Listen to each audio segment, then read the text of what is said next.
মা আমাকে পড়াশোনা করায় ভালো ডাক্তার বানাতে পারতো, ইঞ্জিনিয়ার বানাতে পারতো, একজন কোরআনে হাফেজ বানাতে পারতো।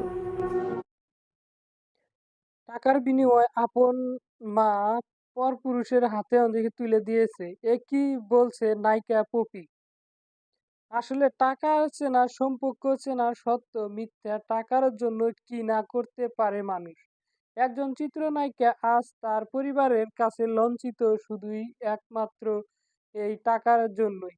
মেয়ের সম্পদ লুটে নিতে মেয়ের পিছনে লেগে পড়লেন একজন মা, সেই কথা থেকে ঘুরিয়ে কান্নারিত কণ্ঠে প্রকাশ করলেন চিত্রনায়িকা পপি। পর্দায় সকলের মন অনেকে জয় করলেও ব্যর্থ হলেন নিজ পরিবারের কাছে। এমনকি জন্মদারী মাও হলো আজ তার জীবনের চরম। টাকার বিনিময়ে আপন